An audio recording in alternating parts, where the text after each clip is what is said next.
Please welcome back to the show, quickly becoming one of the most return guests for the Illuminated Bible series. Please welcome back Seth Vandebrooke from Project Eleazar. How's it going today, man? It's going really well. Life is good. Can't complain. Hey, there you go, man. Always a pleasure to have you on the show. I always get really excited for these because we end up getting into a bunch of different side conversations as we go throughout these. But I never know quite what you're going to end up throwing at me each individual time we end up going into these episodes. So that ends up making it a little bit more fun because usually I don't know the topic till the day of. So I guess without further ado, before I get too derailed off of something else, man, why don't you let everybody know what we're getting into today for the series? So today we're going to be talking about Eden and the Garden of Eden. A lot of people view it as mythical. I do not. The Bible has a lot more to say about it than I think people know. And scholars have even more to say about it. So I think it'll be really fun to dive into this, see a lot of the symbolism and narrative that's wrapped up around Eden. And we'll tackle some of the common questions of, where do we think it was? What language were they maybe speaking when they were in the Garden of Eden? What did things look like? What was it? Was it just a garden? Was it a realm? What was it? Was it supernatural? Was it natural? So we'll be getting into all those little fun, nitty-gritty questions.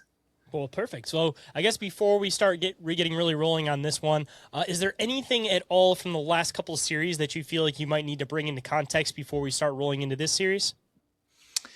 Not too much. I think there is a little bit of a relationship between the first one that we did, the first episode, and this one.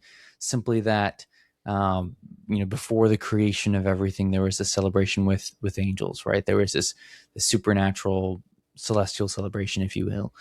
And that will only slightly tie into this, but mostly just because there is some angelic stuff going on. And so keeping that context in the back of your head that, these spiritual beings were there first and were celebrating and were witnessing. We talked about the creation of Eden as a place where God would dwell.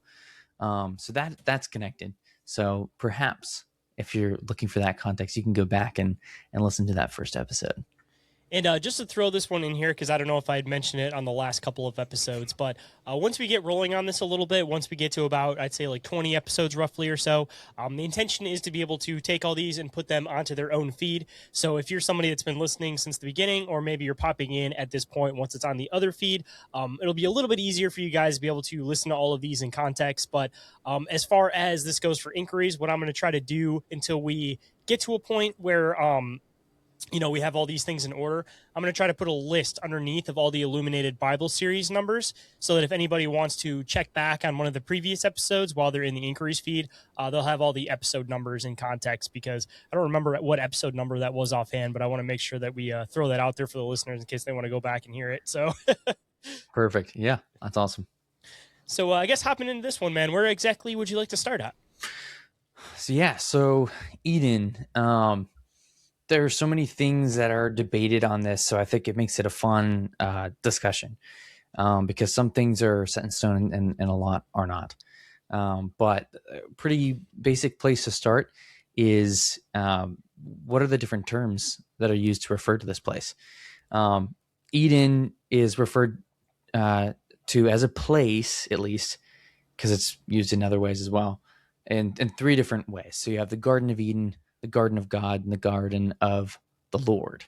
Now, when it says the Lord, and this is normal for a lot of English translations, oftentimes when you see in all caps, Lord, Lord, that's normally actually the word Yahweh in the original Hebrew.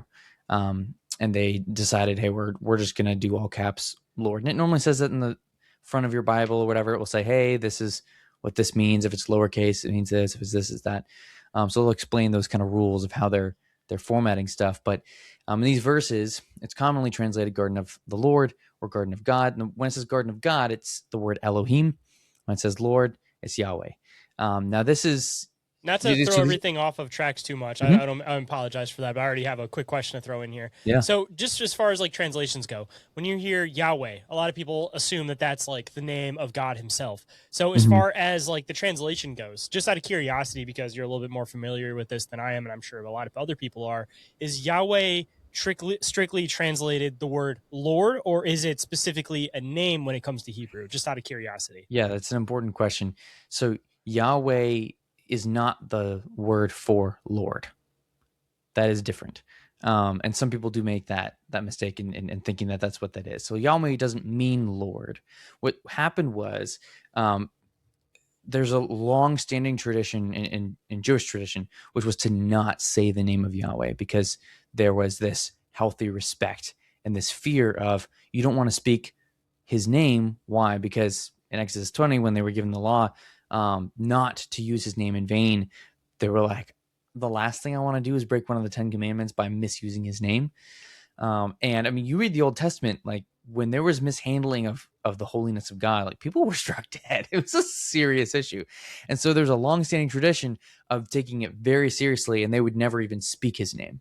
Now, there was no rule, there's no law saying you're not allowed to speak my name. But that's what they kind of turned it into, to be safe, more or less. Yeah, I'd right? rather be safe than sorry, I guess. Yeah, Right? that seriously, right? Rather be safe than dead.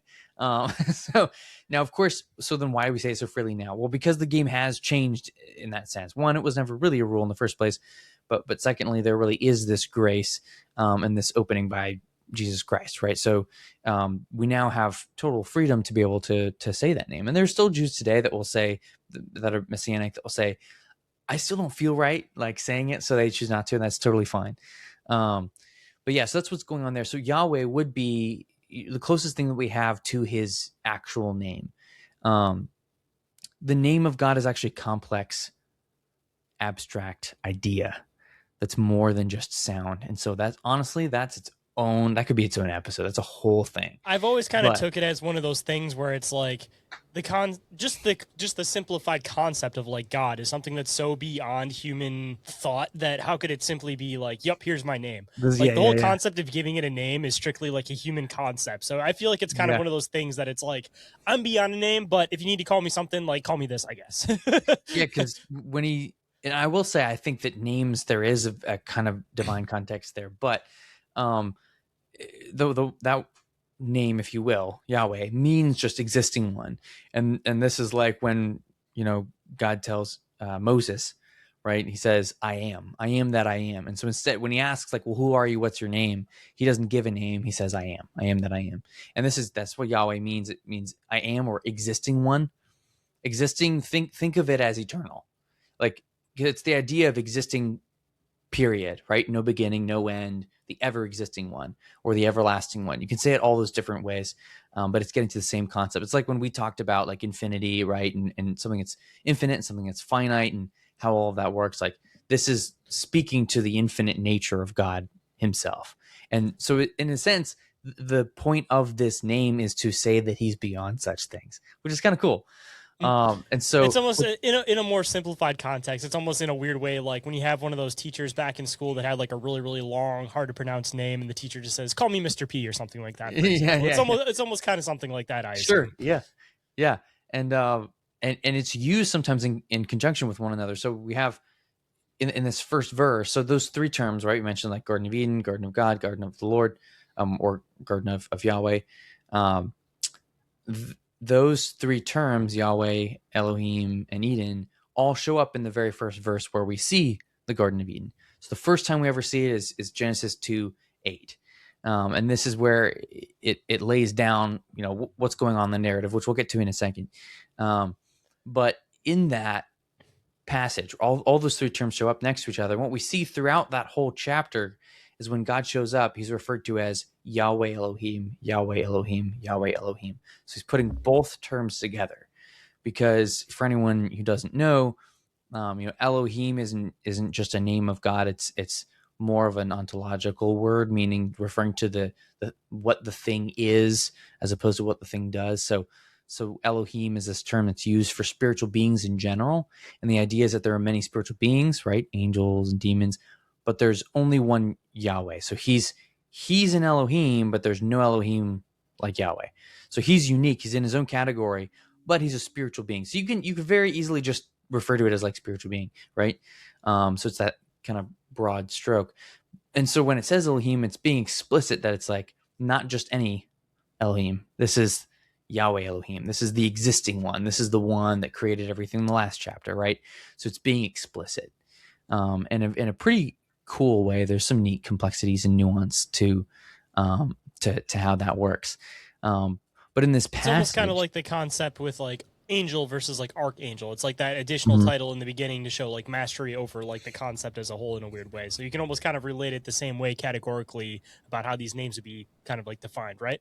yeah, that's not a bad way to do it, right? Where it's further clarification, it's or a modification of that word. Sometimes when the word Elohim is used, it's more of a uh, it will use like an article to make it clear that it's specifically referring to him. So it's still contextual, but when it says like Ha Elohim, it's specifically saying the Elohim, which is always implying that that's God Himself.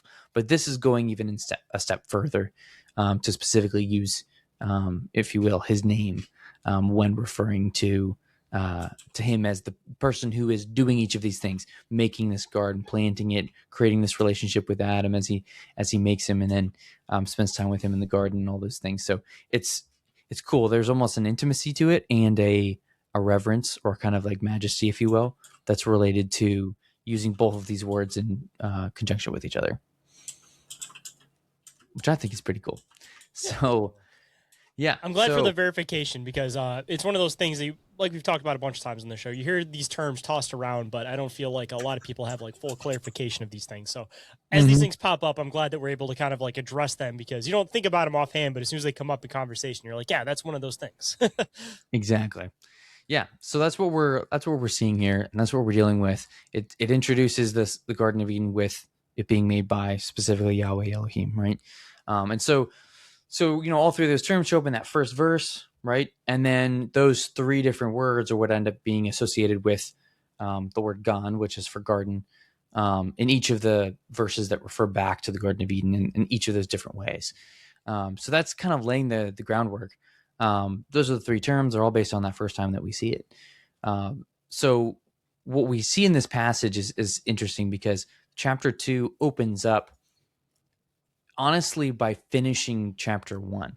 And chapters and verses, they were added way later. The original text didn't have that, right? So really what we're seeing at the beginning here is it's wrapping up. It's really the end of the first creation narrative, and then we're popping into the second one. What do I mean when I say that? Well, the first creation narrative is more or less Genesis 1. It's really Genesis 1 through these first couple of verses of Genesis 2. And that's just there was nothing, then God did this, He said this, He made this, He made that. It's going through describing the creation order. Now what it does is it kind of backs up, zooms out, and then zooms back in and is like, all right, now let's tell the story from a much more intimate perspective, not from this like big bird's eye view, but from this intimate perspective about God who was hovering over the waters in chapter 1 and then speaking. If you ever ask the question, okay, so I know He was hovering over the waters in the beginning, but then where was He? Like, what was He doing, throughout the process? Well, chapter 2, it zooms in. And so once He's created the land, He's got all this stuff going on. When He goes to start making the creatures and the vegetation and all this stuff, it turns out that He's in Eden. He's in this specific area of the planet, which is very interesting if you ask me. Like, why he's beyond form, he's beyond limit. Like, why choose to even have locality in that moment in the first place? Like, so many questions I feel like pop up there.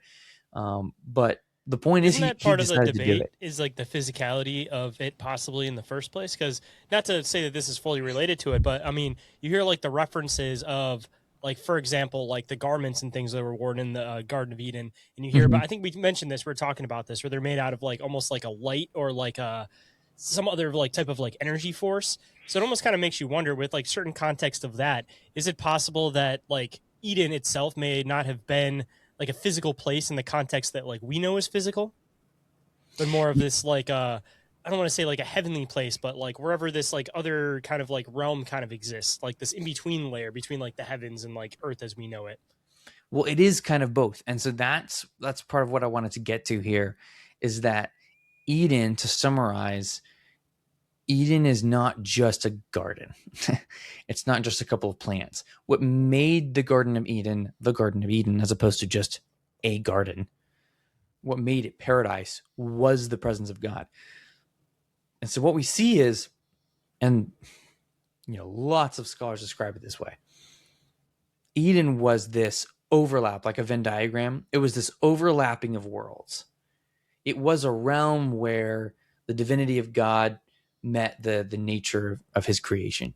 And so you have this beautiful paradise, which starts out actually not a beautiful paradise. And we'll get into that in a second here. Just like in chapter 1, where we see everything started out with, tohu vavohu, it was, waste wilderness, or it was formless and void, depending on how you translate it. And then he creates order and all this beauty. Similarly, we see it starts out with what is somewhat wasted. It doesn't have the vegetation yet. It doesn't have the creatures yet. So it starts out with this kind of blank slate, and then he brings that beauty in. But when we see that happen, he not only does stuff, he doesn't just like do stuff and leave, but he doesn't do it from a distance. He like shows up in Eden on Earth, and then makes these beautiful things, and then he stays there. It's the dwelling place of God with humanity on Earth, and that's what connects a little bit to that previous episode that we did on that pattern of God creating a place for him to commune with humanity and the angels celebrating. And then, Garden of Eden goes south. So then he says, hey, let's make a temple. They make a temple, and that's where he meets, and then there's celebration. Temple gets destroyed. Jesus comes in and says, hey, I'm actually the intercessor. Moving forward, you'll have the Holy Spirit within you, and you'll be the temple. And then there's celebration with that too. So that's that pattern that we see. And so this is the first time, right? This is the very beginning. This is, all right, I've got my angelic hosts, but I'm about to make humanity, and this is going to be the place where we hang out.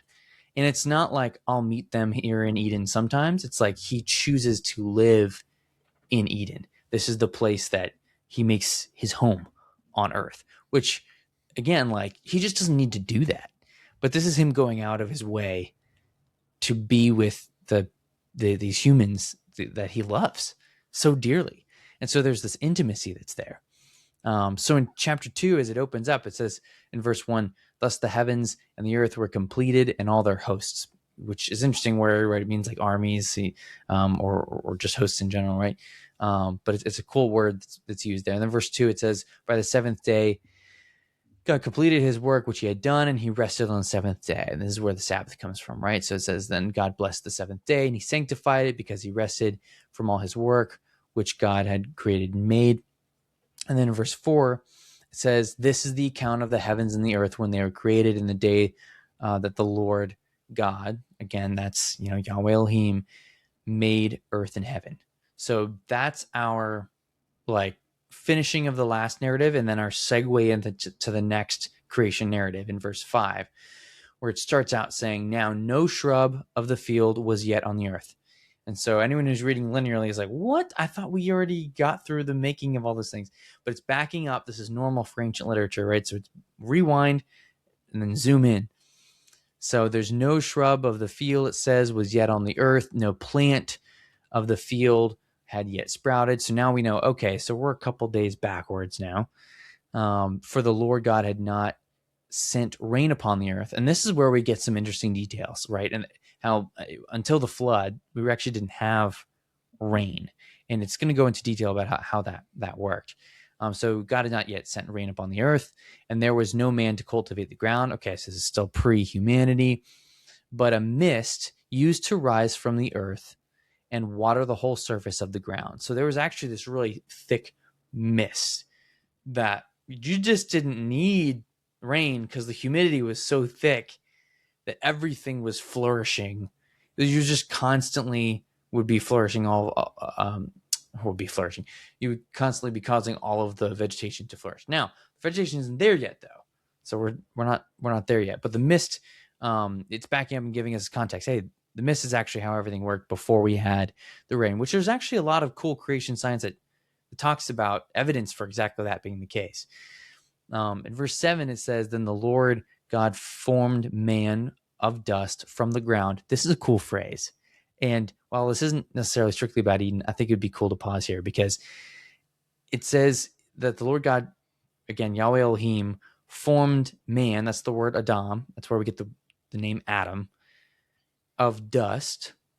And the word dust there can be translated like soil. It's specifically like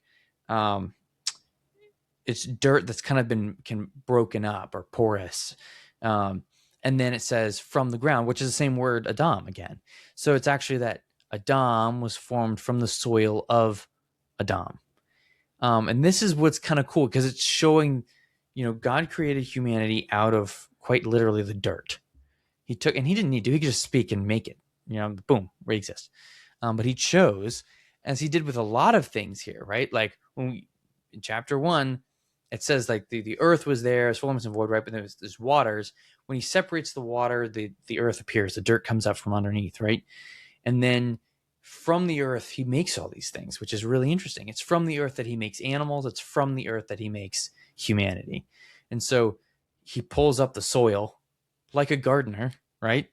Pulls up the soil, but instead of making plants, here he explicitly then breathes life into it. It says, and he breathed into his nostrils the breath of life, and man became a living being. And there's so much symbolism here because that word for breath in Hebrew is the word ruach, and it has 3 meanings. It's a triple entendre. It means wind, breath, or spirit. So here he's breathing in spirit.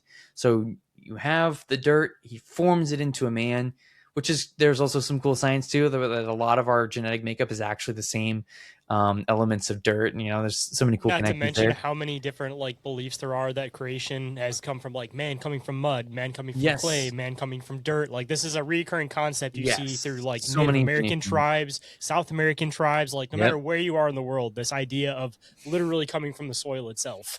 Yes, because we did. And that's one of those things where it's like that there's that kernel of truth and all those different stories that it's everything's pointing back to like there really was something to this. I don't know if you've seen, but it's really cool if you look into like Chinese characters and how when you look at the symbol for a garden is actually like all the different components are of like people and a snake, right, and plants and all these things. And so it's like the story of Genesis 2 and 3 is like built into the characteristics of the symbol for just the word garden, which is so cool. And there's tons of stuff like that with Chinese symbols. It's really, really neat because it turns out there are all these aspects of the biblical narrative are actually like built into their language, and a lot of them don't even realize that that's what's going on. But there's so many There's cool a things whole like really, that, really right? bizarre story with like with Jesus supposedly going to like Asia. I don't know if you've actually really like dived into that yourself, but like there's I've this heard whole like it. different weird like belief structure that they have with like Jesus like saying that he went to like Asia and he learned some of like their ideology and everything, and they have this like grave of Jesus and stuff like that that they use as like a tribute to the fact that like he was here at one point. Like I don't know, I find it so fascinating that that's just even more proof that it's so indwelled into their culture that it's like they almost like don't even realize it. Yeah, there really is a lot, and there are a lot of nations that have stories of like Jesus showing up there after his death and resurrection. I personally lean towards that he didn't, that he ascended when it says he ascended, and then he just went up.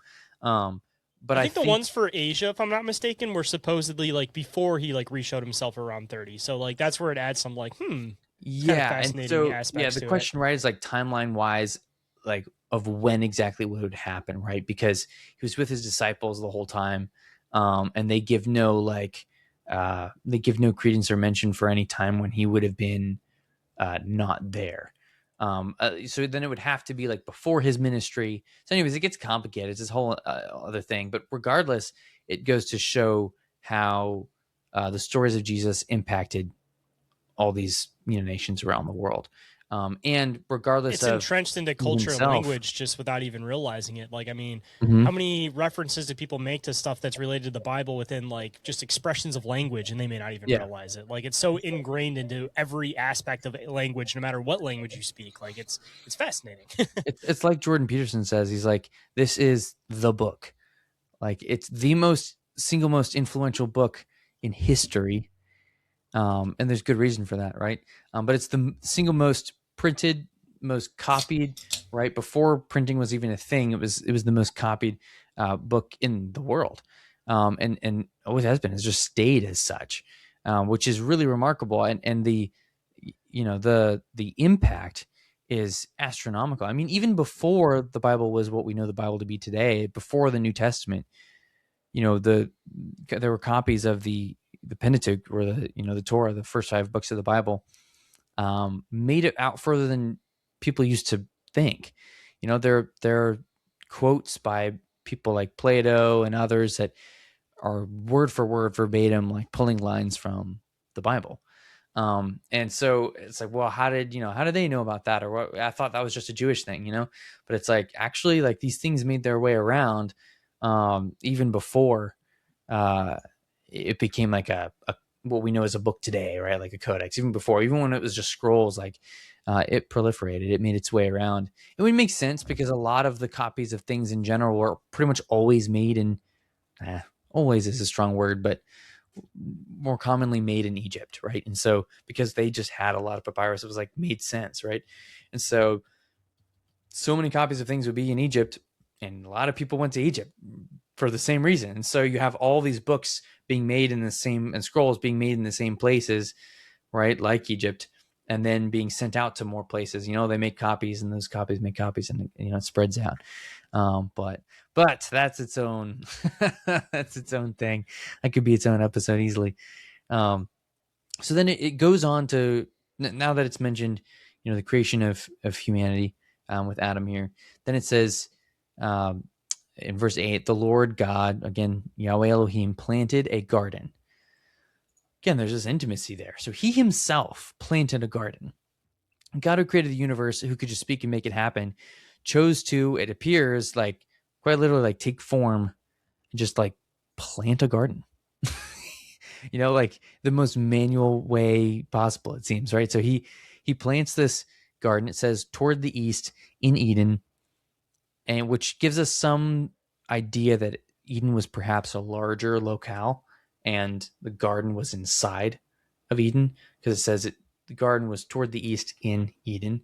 Some people argue that's not the case, because other verses will just say Eden, referring to it. But I think it's because, moving forward, when you just say Eden, they're just thinking of the Garden of Eden. But it seems as though Eden was this larger area, and we'll get to later more evidence for why that might be the case. I mean, we see that with a lot of context, just to throw it in with a lot of this like old language that I think we talked about it when we were talking about the dog-headed beings, that everything that's referred to after the specific spot is now India, for example. So everything that's past where we are currently to the east is now Eden, kind of a thing. So I'm assuming that it's probably the same with a lot of these maps, that they don't really know where the end extension is. So when they have, here's our map, here's where we think it ends, they just call everything that way, whatever that is.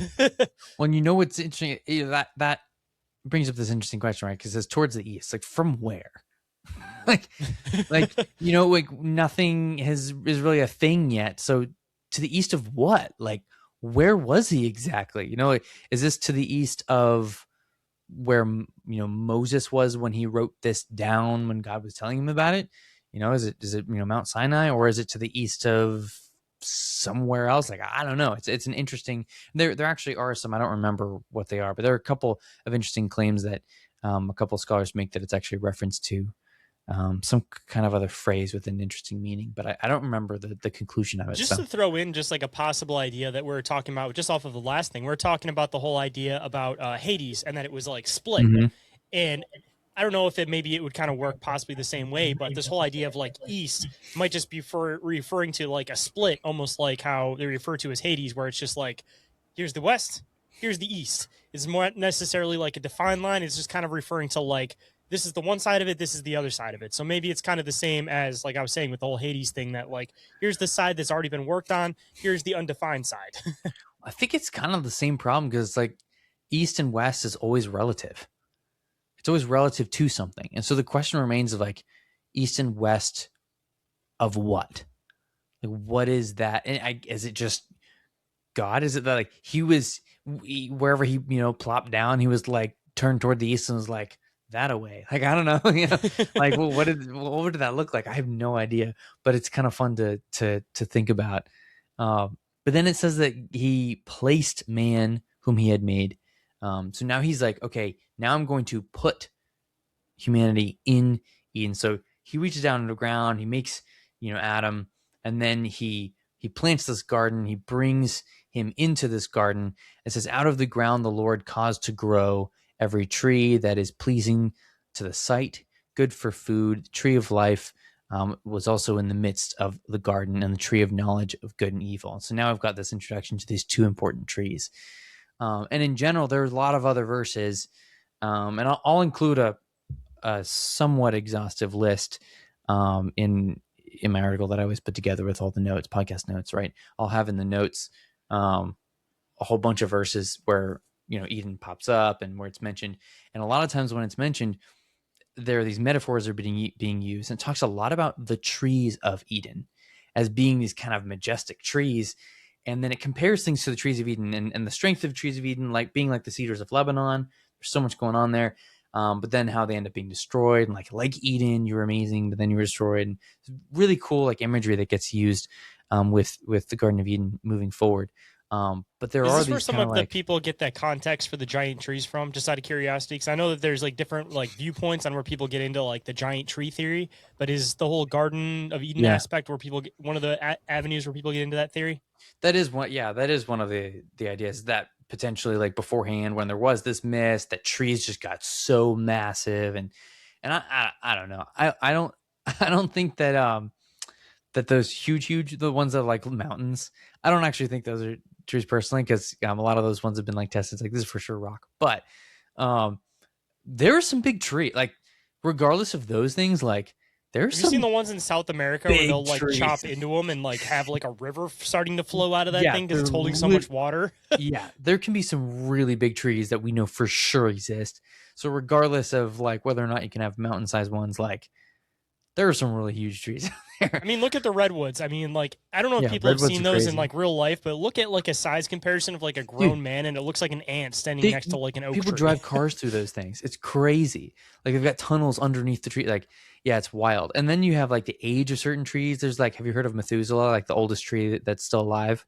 Yeah, isn't it like what they're saying? It's like 2,000 years old or something like that. No, I think it's like 4,000 years old. 4,000 years. Yeah, old. I'd have to double check. I'm pretty sure it was like 4,000 something. It was crazy old. Yeah, go ahead and look it up. Tell me what the age actually is, because it was remarkably old. I'm like, that's insane for a tree. 4,850 years old. Isn't that insane? In the Great Basin. That's yeah. In White Mountains of California. Yeah, wow. The Californian tree. I'm like, that is so wild to have a 4,000 plus year, almost 5,000 year old plant.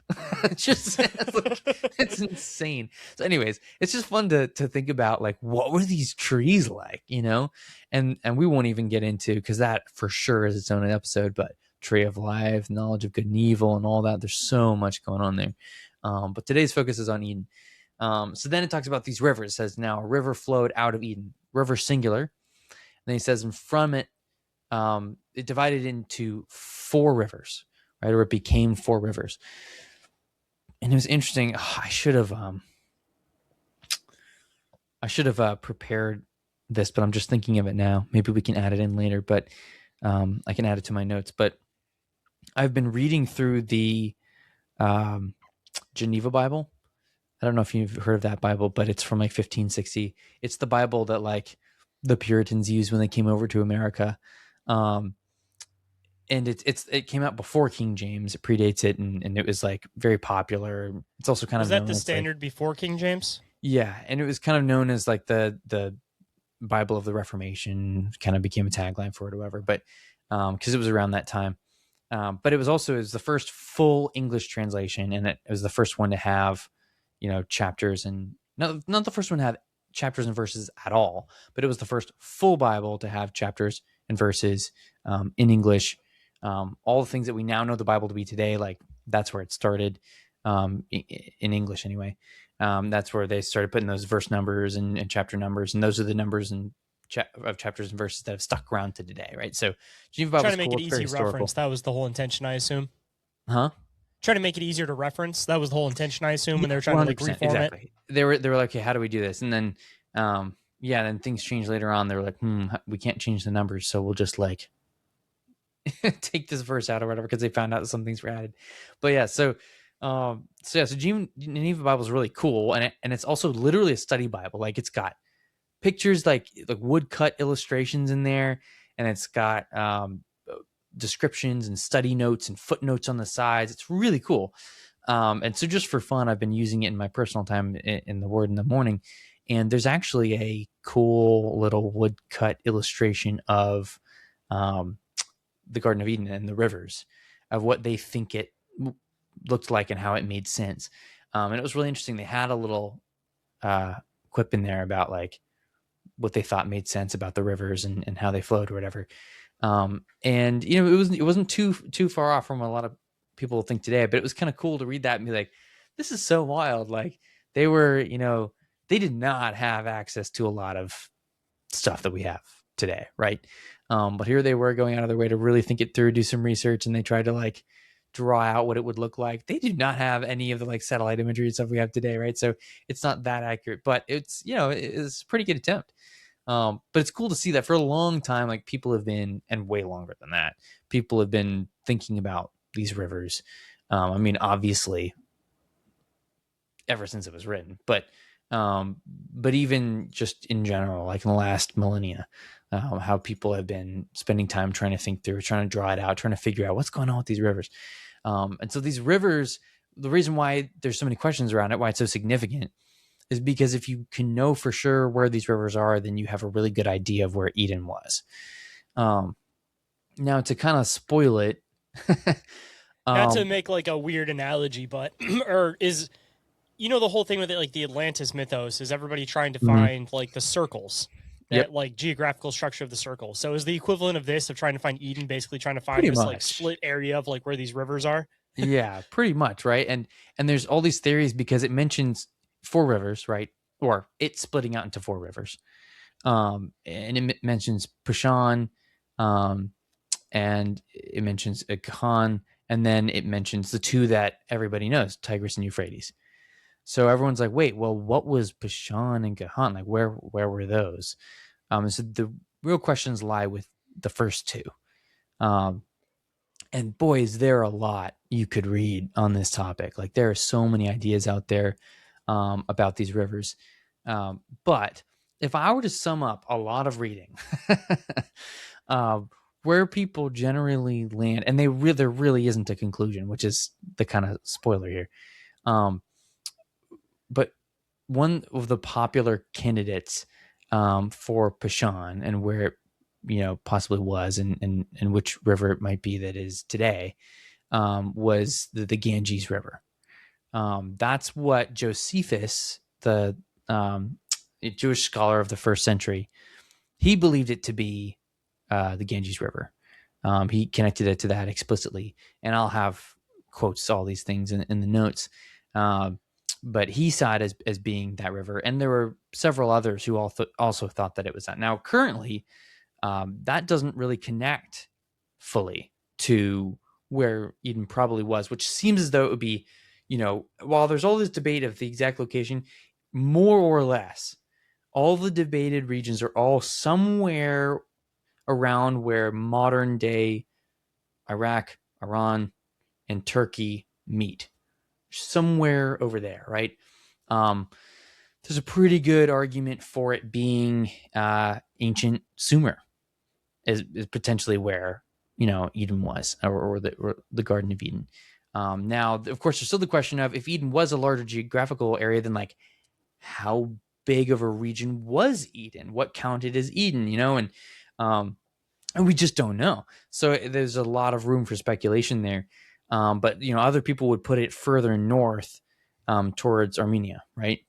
What at least is modern Armenia today. I mean, they used to be a lot bigger. And there's a lot of reasons for that, which actually I'll come back to that in a minute, because that's kind of a fun thing that we'll probably want to hit on the end. But kind of funny that we have constant like control aspects that are always happening like geopolitically in that region, where we're assuming that possibly Eden could be. And also, just to throw this one in here, the hard part with rivers that I think a lot of people forget is that over time rivers do change. Like the Nile itself, there's been like times when that's changed itself. There's people that believe that the Nile itself almost went up completely to the pyramids, like basically like the front of like the pyramids. So you know, some of these rivers that they may have talked about that back then, which may have been these like huge giant rivers, it's possible that they may not even exist at all anymore. Especially considering how like the regions of the desert can change so quickly, and if there was droughts, anything like that, river start to change, start to flow different directions. So, we may be looking for something that may not even necessarily exist anymore.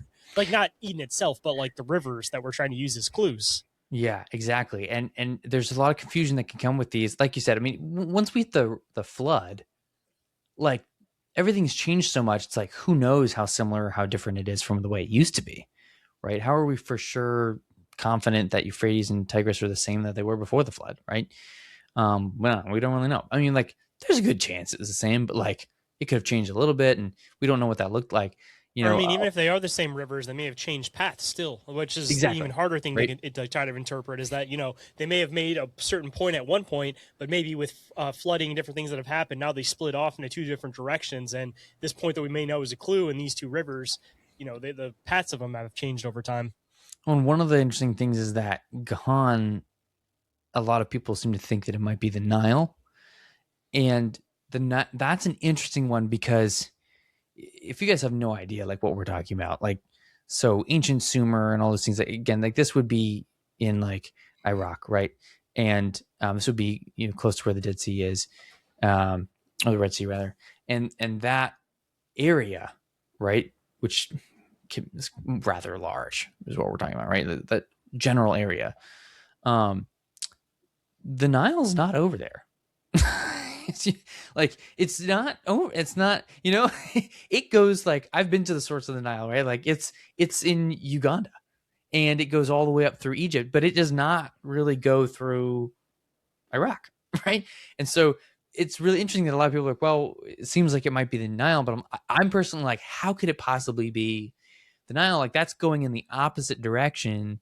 It doesn't go through that area, but it could be that perhaps you know I the feel like people Nile want to used, connect the Nile just because it's such a dominant river. and Like that they're might be looking right. for a reason to connect it because Yeah, there's so it's much gotta be history the that Nile. happens with Egypt. They're like, one of these rivers has to be the Nile. Yeah, and I'm sure there's the more intelligent claim that I just don't know about. But maybe it's even that there's that it would have split off and maybe joined with what's today called the Nile. Like I don't know, right? Like I don't know how that works because rivers oftentimes connect with each other and go out or whatever.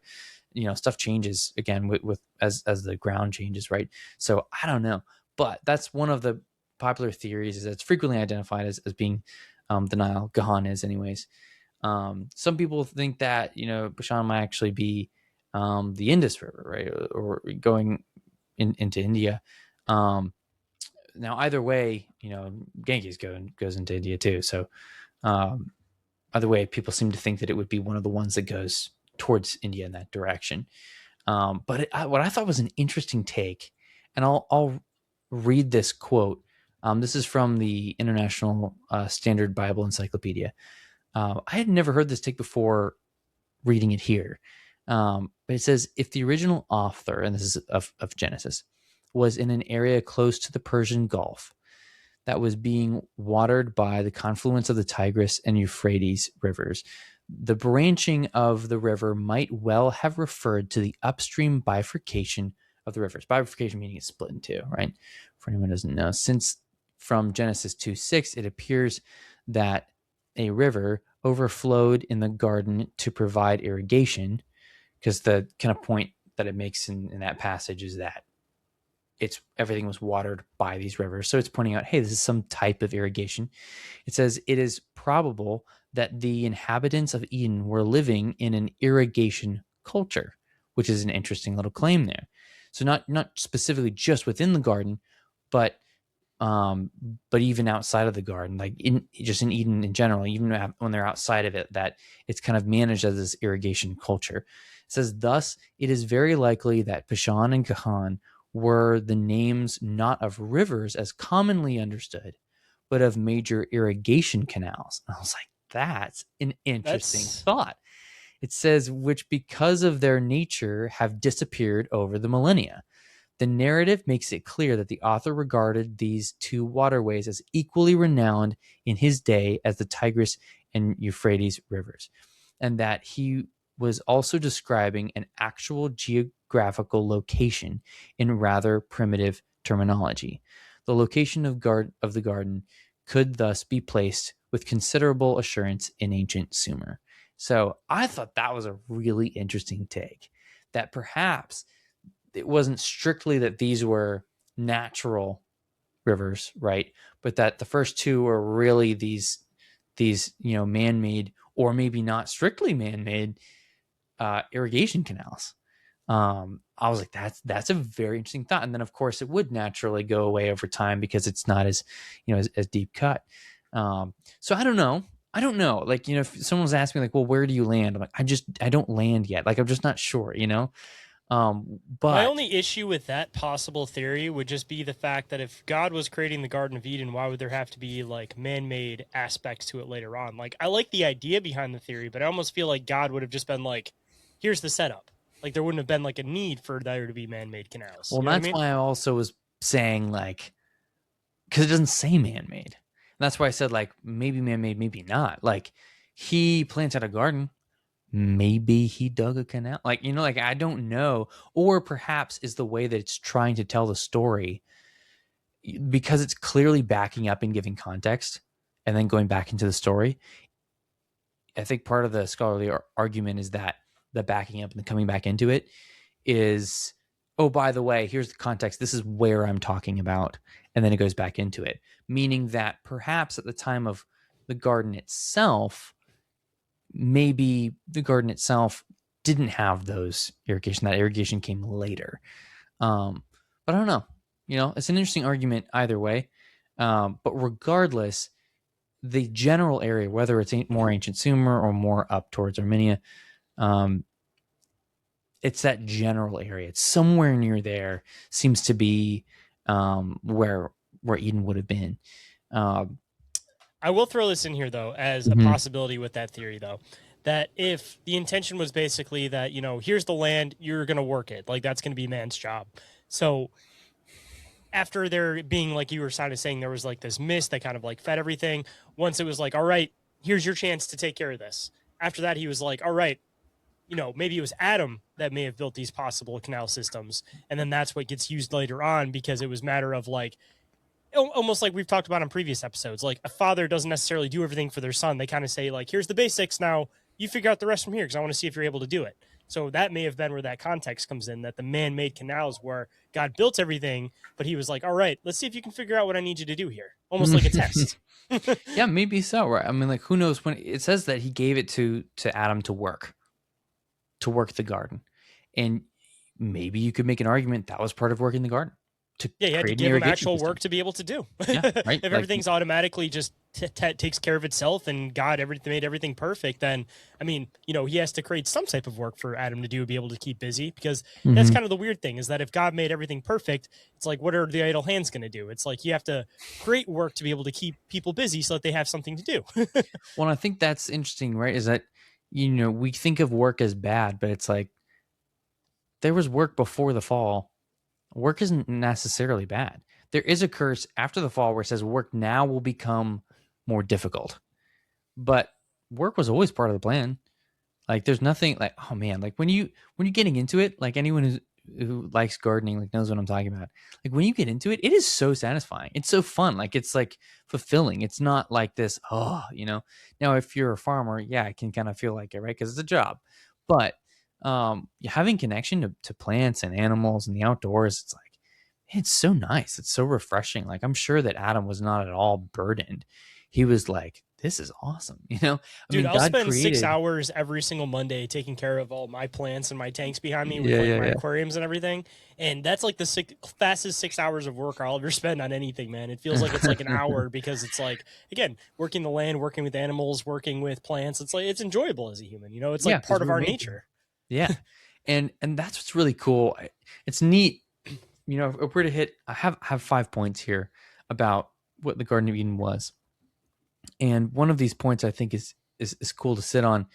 That so God planted it, but then it was worked by Adam. And when he made the Garden of Eden, he was designing it as a place, clearly, to work with Adam on something. It was like a father-son project. He was like excited to set things up, but he plants the garden first, makes Adam, and then brings him in. He's like, hey, look, like, I made this garden for us. Now we can work on this together. It's this really cool, intimate thing. And to me, that explains part of why it's, in chapter 1, it talks about when he creates the vegetation, creates the trees and the plants, and it says it was good. And I remember meditating on this like a year or two ago, and I was like, what is such so great about trees that God made trees and was like, this is good? Like he said the same thing about stars and the universe and creation of humanity, and then he's like, he made trees, and you're like, how are trees like, he's just like, oh, this is awesome, like, Isn't it but weird how that's naturally in you though? That it's just like you see these certain landscapes and you're just like, "Yep, this is good." And it's just as like a yeah. human, you can literally go into the woods and just see like a grouping of 5 trees, and you just have that feeling in your heart, like, "Yeah, this is good." And you're like, why is it good? And it's like, well, because it came from God and God is good. But also, I think that there was something more to it. Like when God made those trees and those plants, we now know why. Reading in chapter 2. Like he made these plants not just for the survival of the planet in general, but like he then intentionally planted a garden.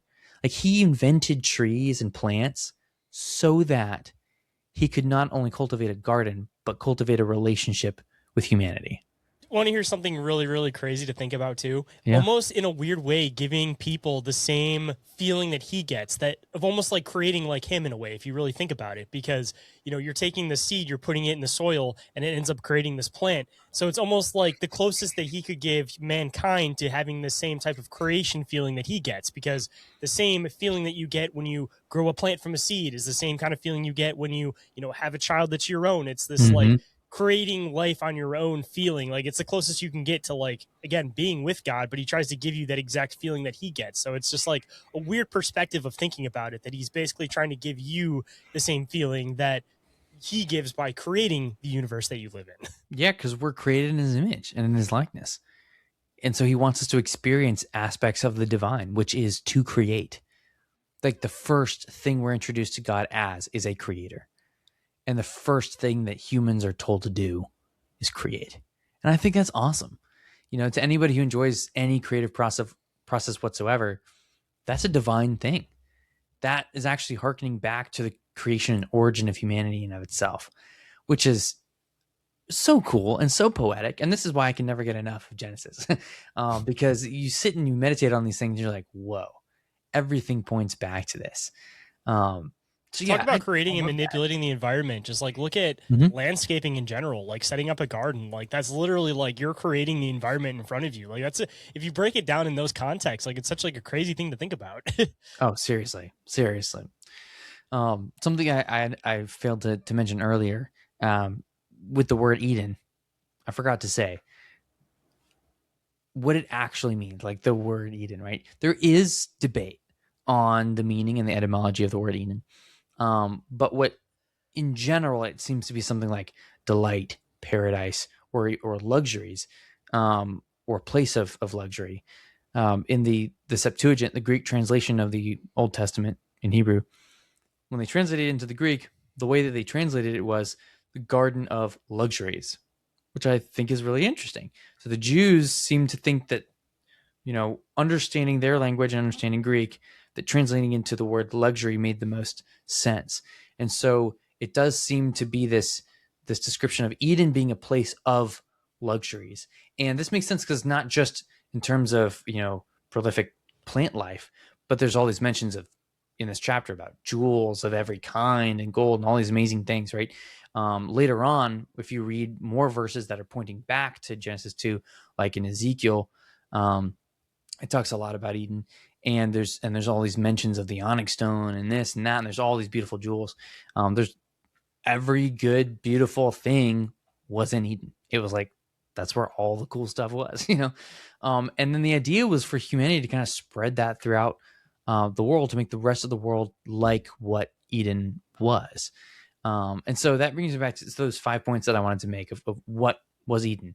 Eden was one, a place where God, angels, humans, and animals all dwelled, which is cool to think that it wasn't just like, oh, this is where humanity was there and God was there, but like this was everybody.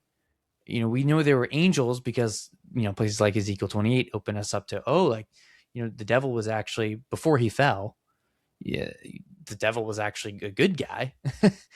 He was actually an angel, and he was hanging out in Eden. And it talks about that in Ezekiel 28, that that he was there. It says on the holy mountain of God, he was there in Eden, and it says that he was blameless and was without transgressions, right? So before he fell, he was actually hanging out in Eden, and likely so were all the angels. Why? Because Eden was heaven. Like there wasn't a need to be somewhere else. It was heaven because that's where God dwelled, and wherever God dwelled was heaven, right? In a very true sense. And so God was there, angels are there, humanity's there, the animals are there, everybody's there. This was the party. This was the place to be. This And might be that, somewhat of a loaded question here, but just out of Mhm. curiosity, because I was going to ask this a little bit earlier, but I'm glad you brought this back up because it might Yeah. fit in context now.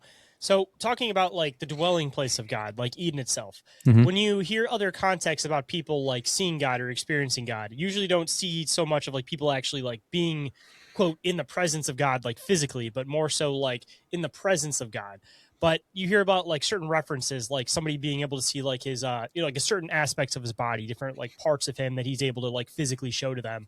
When it comes to Adam being in the garden, if God himself is dwelling in the garden, what's the context of Adam as far as like, is he able to like see God for like his for himself? Is it just like a presence that he's feeling, that he's around? Like, I don't know if anybody's really fully addressed this, but like what's the like relationship in that way between like Adam and God? Like, is he actually seeing him in the garden? Mhm.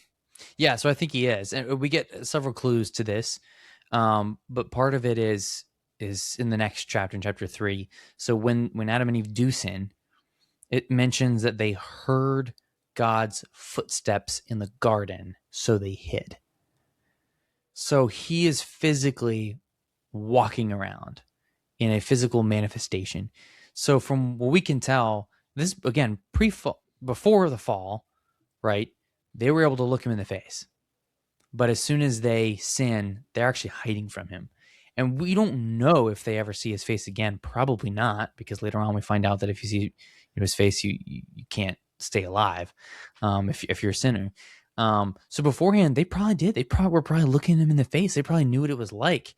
They saw him, and even him in the face. Like, what does it even mean, right? Like, I don't know, because he is beyond form, but he chose to take one. He chose to take a form, to become interactable, to become personable, to become, have the ability to have this intimate relationship with Adam and Eve and the rest of humanity, right?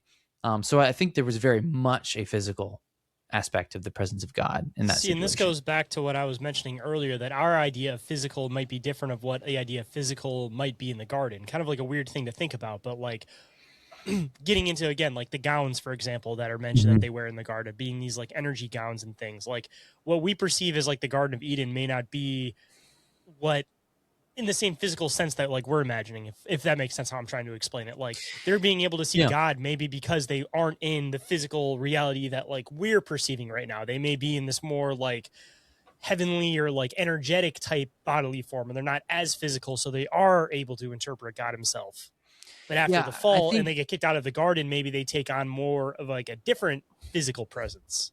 I think what you have to do is just be like, to have any idea of what we're talking about. We just have to be clear with our definitions, right?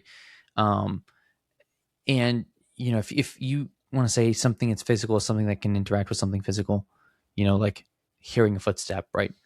Then it's physical, right? I think that a lot of people think about spiritual and they think that by definition it means not physical. I don't think that's accurate at all, because spiritual things interact with physical things all the time. In scripture, there's, angels slaps Peter at one point. I mean, like, they're very physical, right? And they do physical things pretty frequently. They're walking around a lot. When we see angels just walking, like, why are you walking? Can't you fly? I mean, what are you doing? There's so many questions, but there's way more physicality to it. What material they're made of is its own discussion.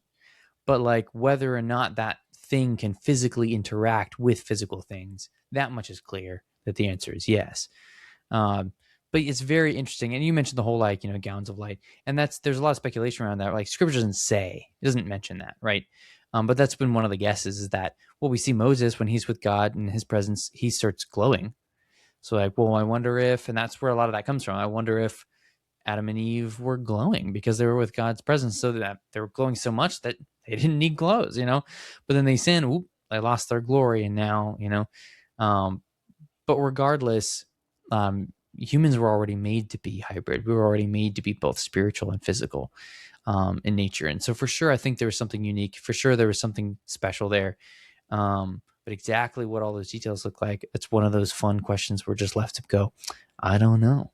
See, and that might fall into the whole aspect about why it's hard to find the location is because if you're, again, kind of a hard thing to explain, but if you're looking for this place that's physical, but it's existing more in like a spiritual aspect of the word, so to speak, then it's like, you know, you may be in the location, but you may not be like interpreting the location because you're not like viewing that area properly. Like, I know it sounds kind of weird and a little like woo woo, but like, yeah, if you're not like in that spiritual, I don't want to say spiritual plane, but like, if you're not interpreting it from that spiritual perspective, then you're not actually like seeing it. Yeah, I mean, there are so many questions that come with that in terms of, you know, once the fall happens, right? And it says, you know, from then on, it's guarded with these cherubs, these cherubim, right? Big, scary spiritual beings. You know, they were not just a mirage. They're these like things that would fight you if you tried to go into the garden, right?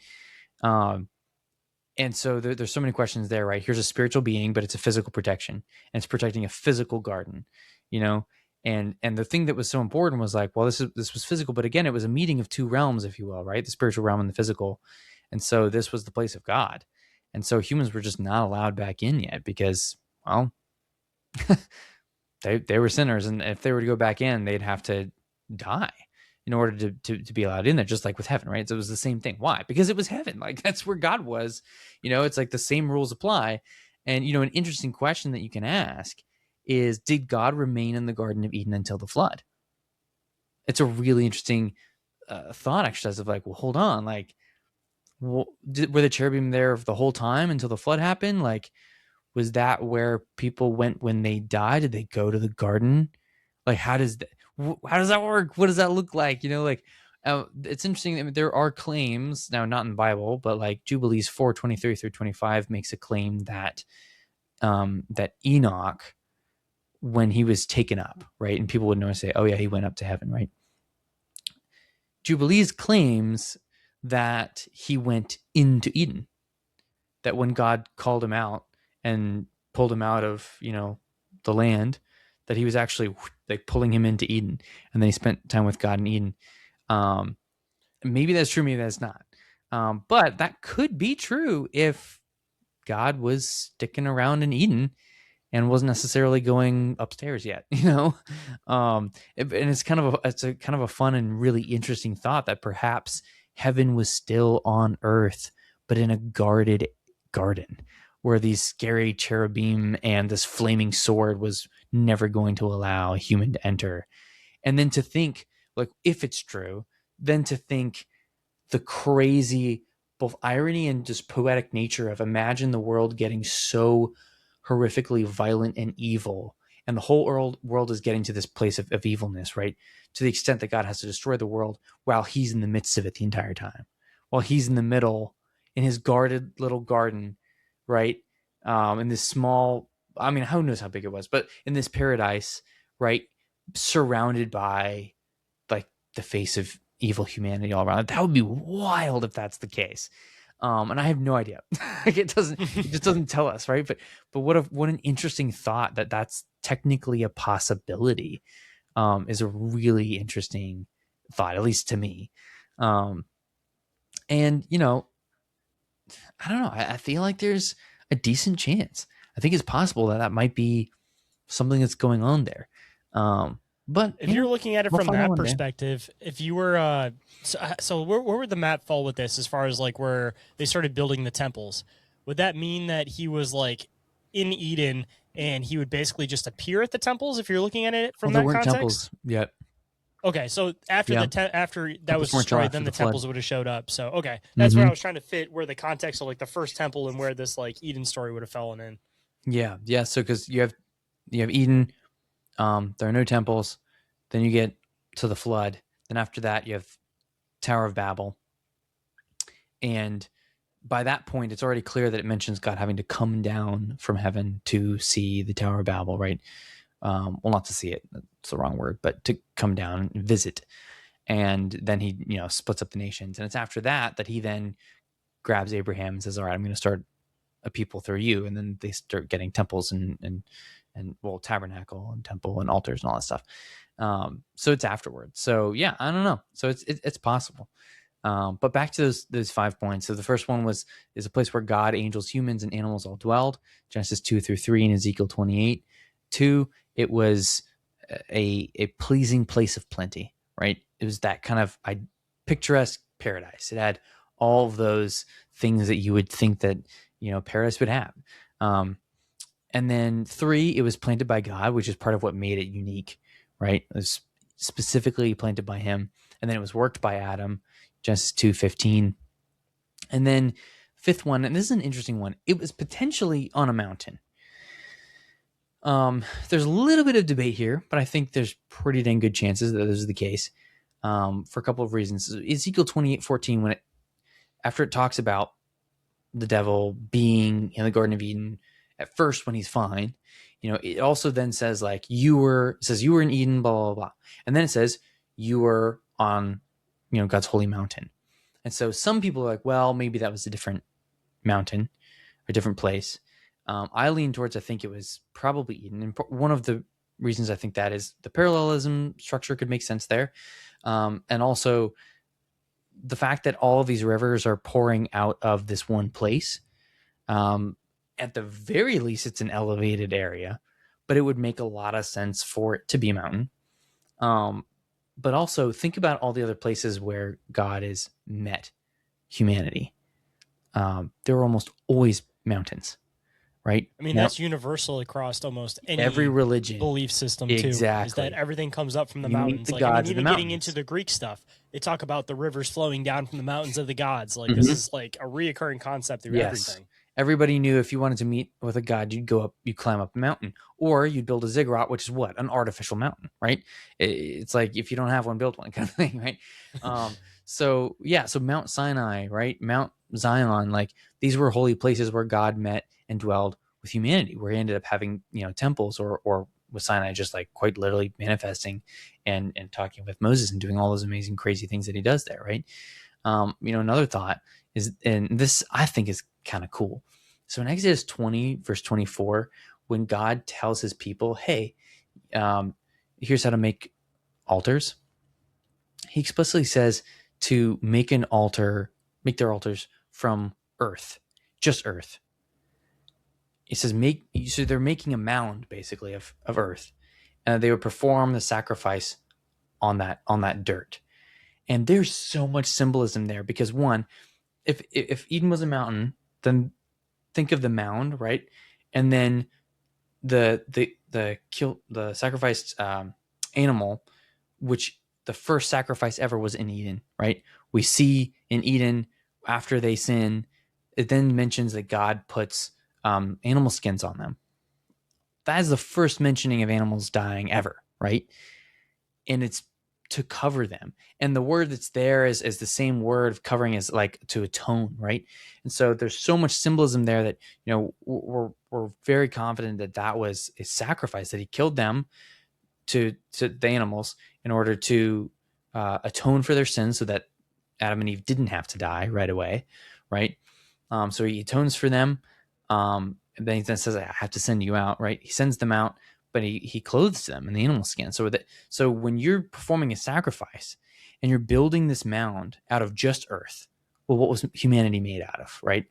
The dirt, right? And then you're making this mound, thinking of the holy mountain, right? And then you kill an animal, and then you lay it on there, right?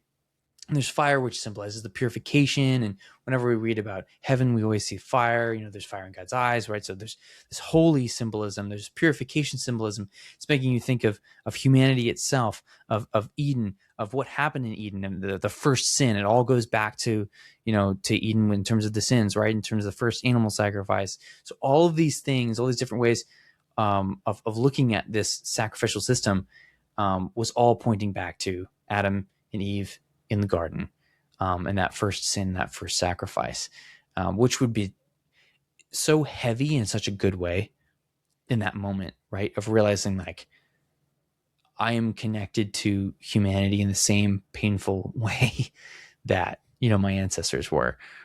right? And it all goes back to the Garden of Eden.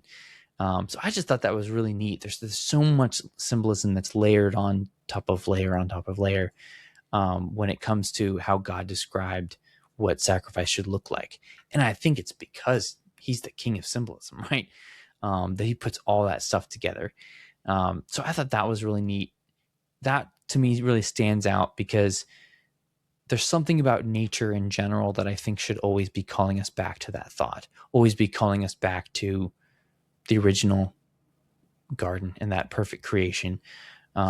Everything good that we see is just like a glimpse of what it would have been like. And I can only imagine. But when we look in that garden, we see like what things were like before they fell. Like it would have been wild and spectacular. I mean, there's talking animals, and they don't bat an eye, right? So who knows? Like, were all the animals talking? Like, I don't know.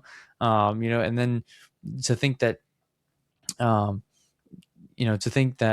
they were all speaking the same language, like, was it angels spoke the same languages as humans and God and animals? Was there one language period for all beings and creatures? Like, I don't know. It doesn't See, this say, is right? something that I think we brought up at one point. We were talking about the Tower of Babel, that Mhm. we've even kind of thrown in the possible theory that maybe everybody had the ability to communicate telepathically, and then it became a physical language after the Tower of Babel. But Yeah. if you're looking Who at it from knows? that context, being able to communicate with animals would totally make sense through that context, that they're not actually like moving their mouth to talk, but rather that you're just interpreting what they're thinking or saying towards you. But it could be that they're talking because Balaam's talking. That happens later. That's true. Right? So it's like, who knows, right? There's so many cool possibilities here. And that's part of what makes it fun, right? There are so many opportunities. There are also so many possibilities. Is it all the above? Like, I don't know, right? There are a lot of Jewish writings that claim that it was Hebrew, but it's also a pretty biased group of writings. so I don't know. But there's an interesting thought that perhaps, I don't think that it's true, but it's kind of a fun thought, that perhaps they spoke some original older version of Aramaic. And I think it's kind of interesting. So whoever's listening, fun fact that you might actually not know, like I'm sure you've heard of Eden in general, but something you might not have heard of is the people of Eden.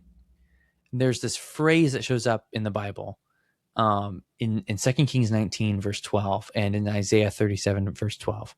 It's kind of funny. It's verse 12 in both cases. It mentions There might be the some people. symbolism there, maybe. Who knows? I don't know. But it mentions the people of Eden, and you're like, what? Because this is way after the fall. It's way after the floods, way after all that stuff. Well, it turns out there was this Assyrian emissary who is talking to God's people, and he says in his own language this expression that is translated the people of Eden. And I can't pronounce it right, but I'll try. It's something like Maru Adini. And I'm reading a little clip, and I'm trying to kind of paraphrase it for you guys. But I'll have this cited. This is from another scholarly work, specifically again from the International Standard Bible Encyclopedia. It goes into depth on this. You should really read the article, but here's just a part of it, right? It says, in Akkadian text, this phrase is reserved for the members of Bit Adini, a branch of our Armenian tribe. And so the Arameans, this is where we get Aramaic, right? And it goes on to talk about an argument for why, based on all these different details, they believe that it was probably referring to the specific group of Armenians, close-ish to where modern-day Armenia is, and that area still being referred to as Eden in that day. So it's possible that that larger region was still known as Eden, even though it was long after all those things were over, and that those were the Aramaic people, or referred to as the people of Eden. And if that's the case, I mean, that would be interesting. Right? There's some fun thoughts there. If there's a connection there to the Armenians and now our modern day Armenians, and the Aramaic language as well. Like, Aramaic is the language that part of the Bible is written in, and it's the language that Jesus spoke. And maybe that's completely coincidental, right? But I think it's kind of interesting that, in the area where Eden likely was, the people that were referred to as the people of Eden, spoke the same language as Jesus ended up speaking. I think is just kind of a fun fact, even if it doesn't end up meaning anything significant.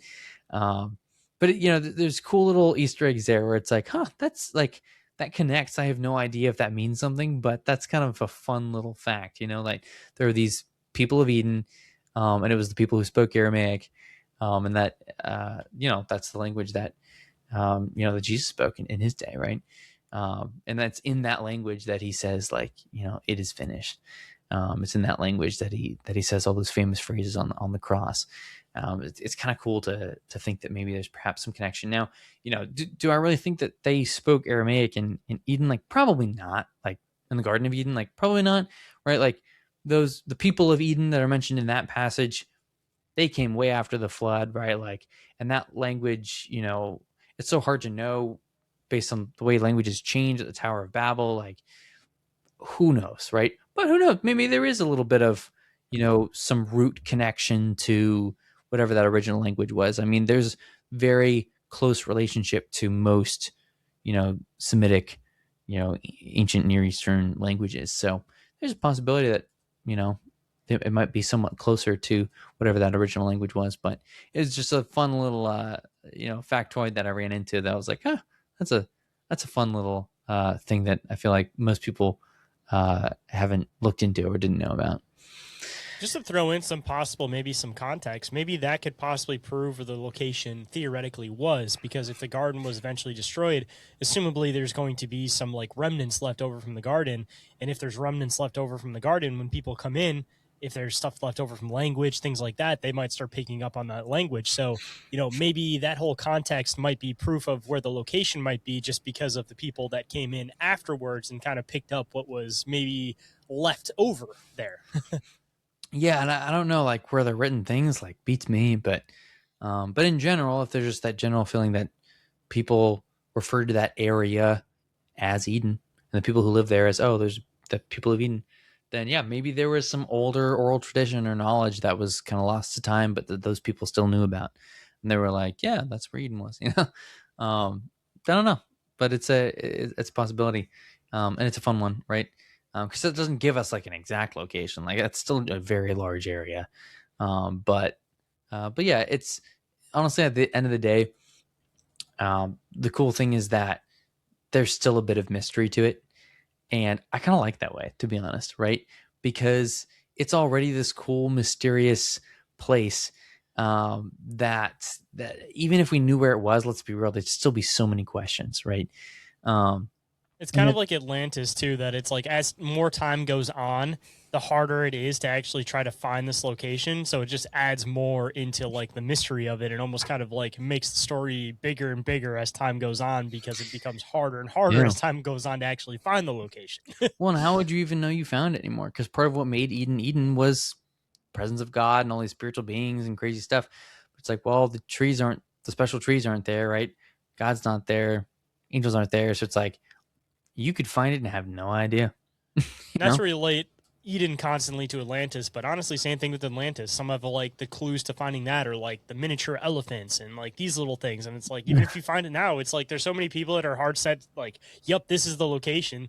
But half the clues that you use to find the location, it's like you can't actually find any like solid evidential proof of. Like, you're only strictly going off of like geographical locations. And as we see, like maps and things change over time, and so do interpretations. So it's like, it's one of those things that even if like you found the location, you had proof in your mind that you found the location, there's still going to be thousands of people that come out of the woodwork that have other facts on why they prove that it's not the location, because it's going to be one of those things that it's just always going to live in obscurity, just because of the age of information that we live in nowadays. Yeah, and because of just the nature of the beast, which is, a lot of people just would rather be the person who got it right. So even if you got it right, they'd like rather it be something else. Humans are just funny that way. So it's like you can have the answer the whole time. Doesn't mean people will accept it. talking about the whole thing with like Sodom and Gomorrah and that supposed like salt pillar that they believe might actually have been Lot's wife. I mean, even if they cracked that Mhm. thing open and actually found human remains inside, there's still going to be people that deny that that's the location of Sodom and Gomorrah. Yeah, yeah, right. And I have no idea. I'm curious about that salt structure, right? Like, I would think that it'd be gone by now. But I don't know. Who knows? Like, there's plenty of other stuff that shows that it's the general site of Sodom and Gomorrah, right? And so we have all this destruction and stuff we found underneath the ground, and but it's like no, that can't be. That can't be because why? Well, because it's evidence for the Bible, so so it can't be right. But You know what people need to understand though is regardless of like context, regardless of what you believe with the Bible, like clearly these are huge historical events that you see reoccur through multiple different like religions viewpoints. So as a scientist, at a certain point you have to go, all right, even if this is in maybe not in a context that I fully believe, like this is something that's reoccurred so many different times, there's got to be a grain of truth to it. So it annoys me sometimes that people will strictly deny something because it's in the Bible when you see just points and points and points of truth that lead to this specific thing. Like time and time again, regardless of what you believe as far as the Bible goes, to any of the listeners out there are things that have been proven as fact, but people still want to avoid them because of the context of it. Like, again, even with the whole Jesus thing, regardless of what you believe or who you believe Jesus was, like there is more than enough documented proof that Jesus was a real person. Actually, more documented proof than Julius Caesar, for example. But again, people still want to deny it just strictly because of the biblical context of it. yeah, and that's a good call out, right? Because there are tons of religions I don't agree with, but if they claim something historical and I see their evidence for it, I'm not gonna be like, no, I disagree because I don't believe what you believe. That's just terrible history. That's terrible science. That's not how we do things. So yeah, maybe Like maybe people that's denying the whole connected. flood narrative, even though you see that Oh everywhere. It's yeah, like for regardless sure. of what you believe, there was some giant flood narrative or something, that cataclysm that happened. So it's like, what, you're just going to throw that out with the bathwater strictly because it comes from a religious viewpoint? Like, no, Yeah. there's clearly something to it, and you need to remember the fact that everybody from these ancient times was coming from a religious viewpoint. So no matter what religious viewpoint they were coming from, they're going to be writing these events under that viewpoint. Yeah. And at the end of the day, it's like, hey, just treat the evidence as evidence. Treat it as anything else, right? Like, it doesn't matter where it comes from. If it's true, it's true. You Yeah, if know? it's reoccurring and you see it constantly reoccurring, like stop Yeah. throwing it out If you with the see bathwater. corroboration, there's probably something going on there, right? If you see, evidence across space and time, hey, there's pretty good credibility there. But in general, like the Bible is just has been proven to be historically accurate time and time and time and time again after so many years of people trying to somehow prove it historically inaccurate.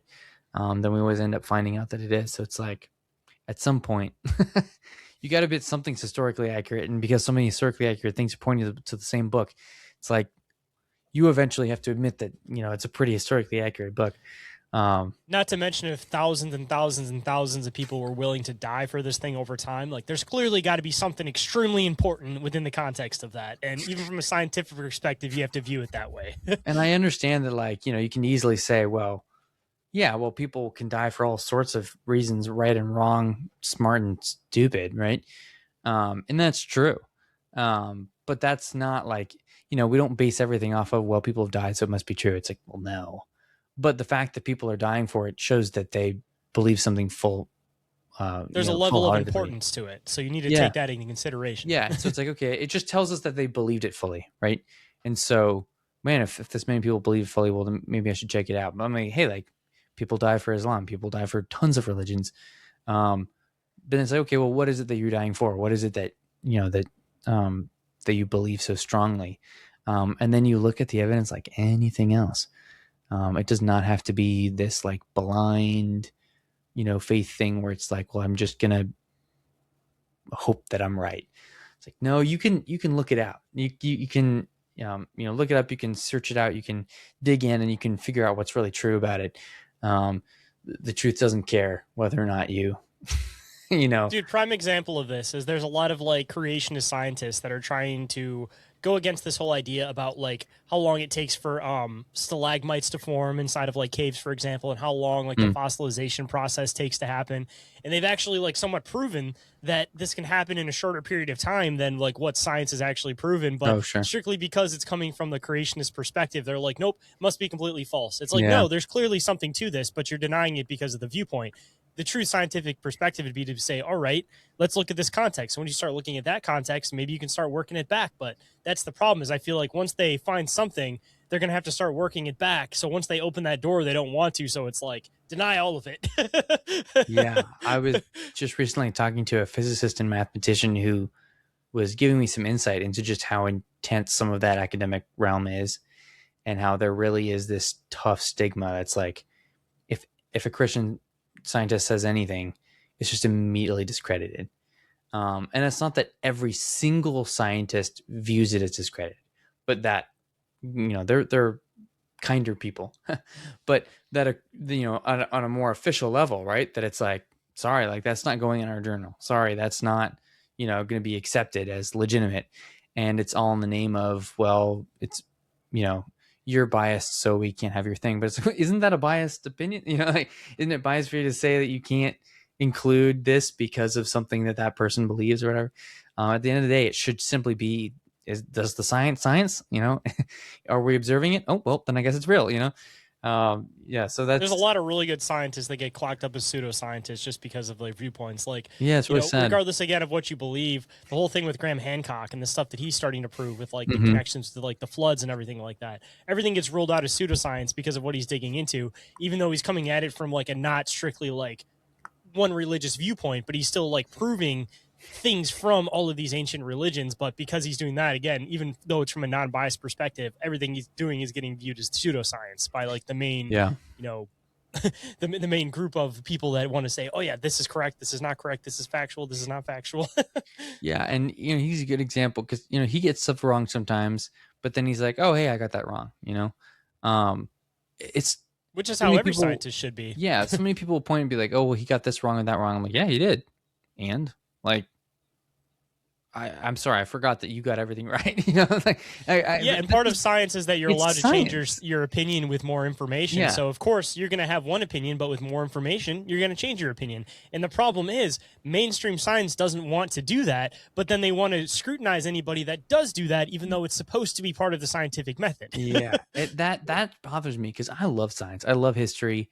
I love just in general, like solid academic process and being logical about those things. And it drives me up the wall when people throw out the very thing they claim they believe in because they are against something else.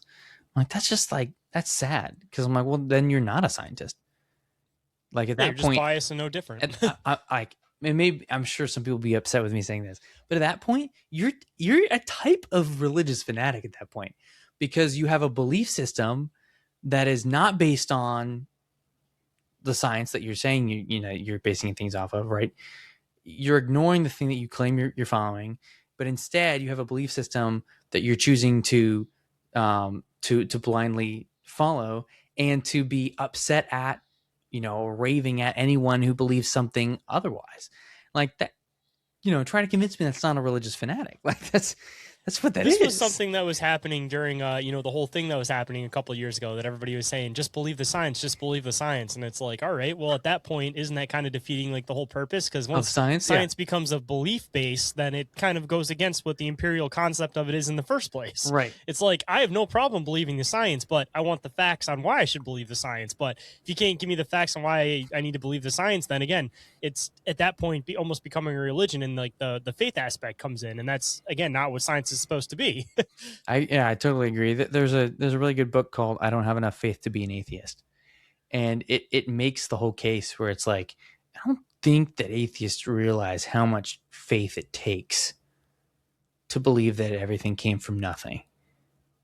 Like, that's a lot of faith. Like, or even just in general, evolution, or maybe to be clear, evolution exists, right? But microevolution we observe, right? We test, we can reproduce, we see that, right? Macroevolution is the one that I have a problem with because it's never been observed. It's never been It's like evolution versus recreated. adaptation. That's usually how I kind of define them a little bit Sure, better. yeah, and That you like can define it however adaptation you is want, more right? so I feel like things change in order to fit the environment, but they don't like fully change into a completely different animal over time. Yeah, it's because there are genetic limits that we've found, right? There are limits where, we see in DNA things can mutate to a certain degree, and then no further, right? And we've seen that for a long time. And it's kind of funny because if I remember correctly, there were a couple of points that Darwin made where he said, if this turns out to not be true, my theory is trash. It just doesn't hold up. And one The of them, ironic part about him in the first place, though, that a lot of people don't get the back context of, was that he was an occultist and he actually had religious views, but yet he was trying to spout evolutionism. So it's like the fact that his whole theory was evolution went completely against his supposed views in the first place. yeah, And again, when you get into the whole weird aspect about him being like an occultist and everything, it's like talk about misdirection. And then it's kind of a weird context that idea got pushed. no, And sure. again, even looking into just the context of everything at the time with eugenics starting to become part of like this huge movement. And Yeah, just the whole idea of like when evolutionism got pushed and like the backing of the views of the people that were pushing it, it's a very contradictory concept. I mean, what's wild is that Darwinism was the main. Well, main is a strong word, but almost main. Um, uh, not method. Tool that Hitler used. He was like, "Hey, based on Darwinism, like some races are better and some just aren't going to make the cut." And that was his claim. He was like, based on the science, and he just argued that Jews didn't make the cut. And so he killed everyone they found. I mean, that's wild, but that's where that ideology leans, right? It's like, if you've just decided that, it's like, well, survival of the fittest, and I've decided I'm the fittest. It's like, whoa, that's not cool, man. You can't just kill other people. But that's just like most philosophies, though, is that somebody can clearly just make an observation and people can completely take that philosophy into something completely not what it's intended to be. And not that I'm trying to sit here and defend Darwin by any means, but like simply just saying in nature, observing the fact that here's a weaker lion, here's a stronger lion. Which one's going to end up living? It's going to be that stronger lion. And that's just an observation. But people take that philosophy and turn it into something a lot different than what that simple observation was intended to be. And this happens a lot with philosophy, that somebody will strictly just say, this is what I observed. And people will take that into a whole different thing than what it was ever intended to be. And the sad thing is, though, that it was immoral, but it wasn't illogical, right? Like the conclusions that he drew made sense. And that's why so many people were convinced.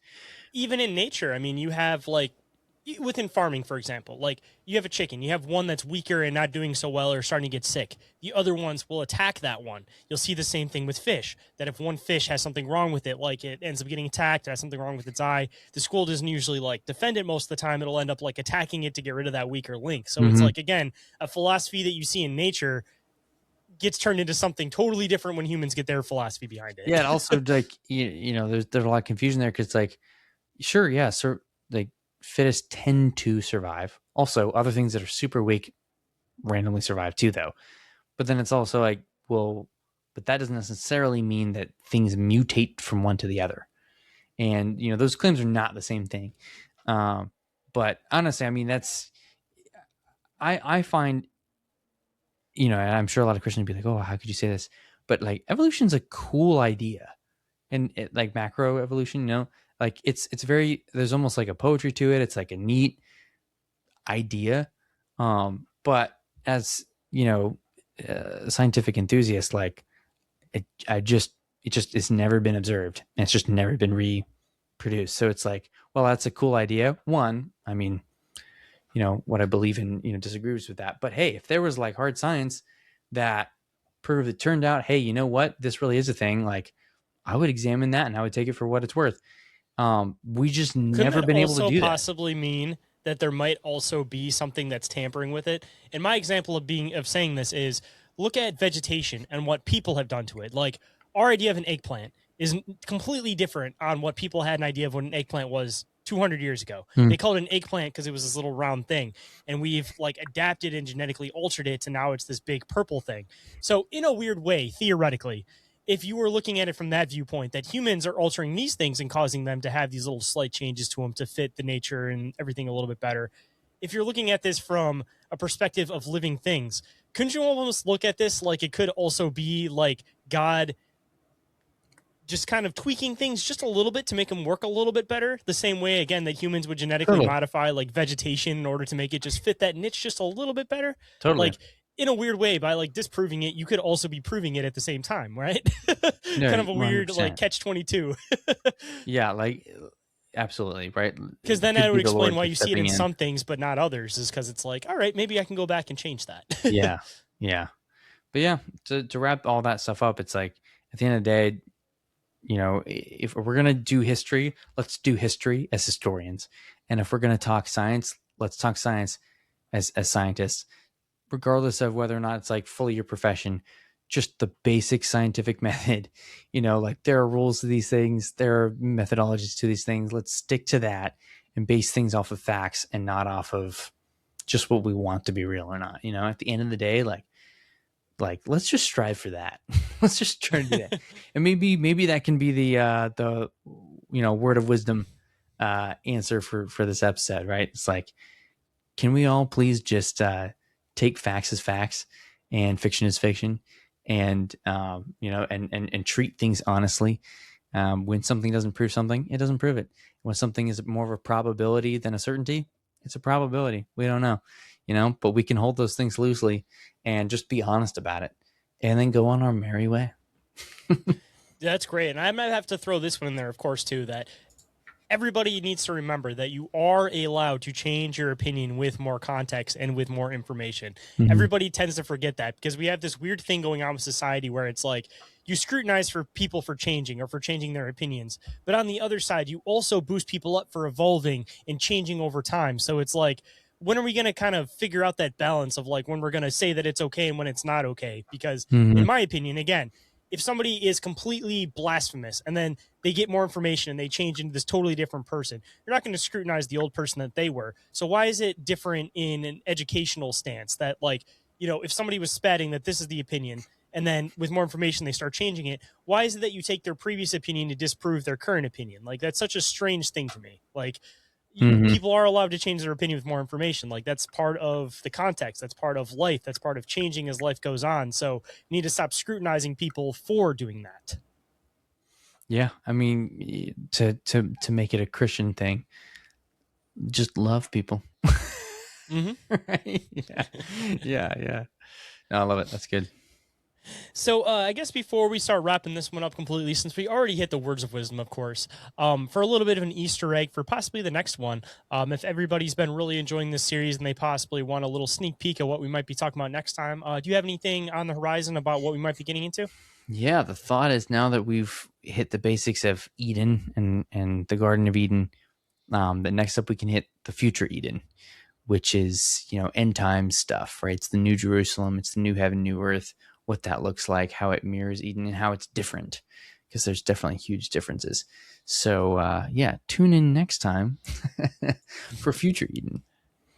Always very exciting and always a very fascinating conversation when I have you on, man. I always really, really look forward to having you on and getting to have these conversations because I never quite know where they're going to go. I know we have a format, but it tends to be that we get into all of these different other realms of philosophy.